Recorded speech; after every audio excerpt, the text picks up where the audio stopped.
तो क्या मान गए हैं चिराग पासवान? जिस चिराग पासवान की पार्टी की तरफ से बार-बार ये कहा जा रहा था कि चिराग पासवान की पार्टी 45 से 54 सीटें एनडीए गठबंधन के अंदर चाहती है। जिस चिराग पासवान की पार्टी की लगातार ये मांग रही कि चिराग पासवान भी मुख्यमंत्री का चेहरा हो सकते हैं। जिस चिराग पासवान की पार्टी की तरफ से बार-बार ये कहा जाता रहा कि चिराग पासवान के नेतृत्व में आगे बढ़ना चाहिए, लेकिन अब जब सीट शेयरिंग की फाइनल बातचीत हो रही है, तो इसमें क्या चिराग पासवान मान गए?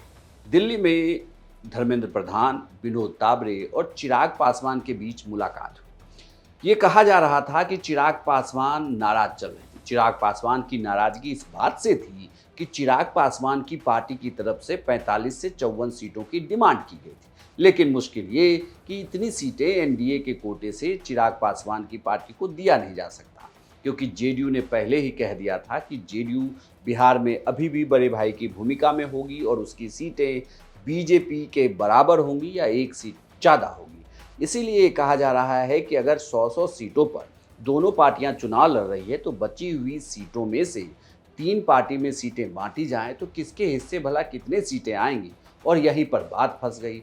लेकिन बीजेपी डैमेज कंट्रोल करना जानती है। आपको इसके पहले भी 2 तस्वीरें आई थी। एक तस्वीर में जीतन राम मांझी से धर्मेंद्र प्रधान की मुलाकात हुई, विनोद तावरे साथ में थे, सम्राट चौधरी थे, और इस मुलाकात के बाद ही जीतन राम मांझी ने कह दिया कि सब ओके है, किसी बात की टेंशन नहीं। यानी कि जैसे ही मुलाकात होती है तो बात हो जाती है। उपेंद्र कुशवाहा के साथ भी उसी दिन तस्वीर आ गई, उसमें भी सब हंसते हुए दिखे और ये कहा गया कि एनडीए के अंदर सब चंगा है। और अब तस्वीर आई है चिराग पासवान की। इस तस्वीर का इंतजार भी था, क्योंकि चिराग पासवान की पार्टी की तरफ से सूत्रों के हवाले से जो लगातार खबर आ रही थी, वो खबर एनडीए की टेंशन बढ़ा रही थी कि एनडीए में सब कुछ ठीक नहीं है, और अगर चिराग पासवान यहाँ से अलग होते हैं तो नतीजे 2020 जैसे आ सकते हैं। भले ही आपकी सरकार बन जाए, लेकिन सहयोगी दलों के चुनाव जीतने में संकट आ सकता है, क्योंकि पिछले 2020 के चुनाव में चिराग पासवान की पार्टी की वजह से जेडीयू को 25 से ज़्यादा सीटों पर नुकसान झेलना पड़ा।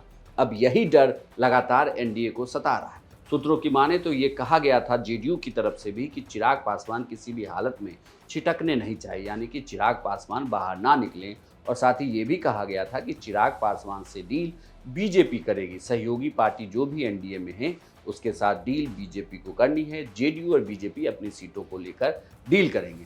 अब जो सीट शेयरिंग का फॉर्मूला आया है, इस मुलाकात के बाद ये कहा जा रहा है कि 103 सीटें जेडीयू लड़ेगी, 102 सीटें बीजेपी लड़ेगी, 25 सीट पर एलजेपीआर चुनाव लड़ेगी, यानी चिराग पासवान की पार्टी, 7 सीटों पर हम और 6 सीटों पर आरएलएम उपेंद्र कुशवाहा की पार्टी चुनाव लड़ने वाली। तो कुल मिलाकर देखा जाए तो अब ये मान लिया जाए कि ये तस्वीर साफ है। बस इंतजार कि जब प्रेस कॉन्फ्रेंस करके सीटों का ऐलान कर दिया जाएगा कि गठबंधन में किस पार्टी के पास कितनी सीटें जा रही है, और उसके बाद फिर जल्द ही उम्मीदवारों के नामों का भी ऐलान होने लगेगा। लेकिन बड़ी बात यही कि जो चिराग पासवान रूठे हुए थे सीटों की मांग को लेकर, उन्हें अब मना लिया गया है। ये भी कहा जा रहा है कि एनडीए के अंदर जिन दलों की टिकट की संख्या कम है या जिनकी थोड़ी नाराज़गी थी, उन्हें एमएलसी और मंत्री पद के जरिए मैनेज किया जाएगा। तो कुल मिलाकर देखा जाए तो बीजेपी की पूरी कवायद अब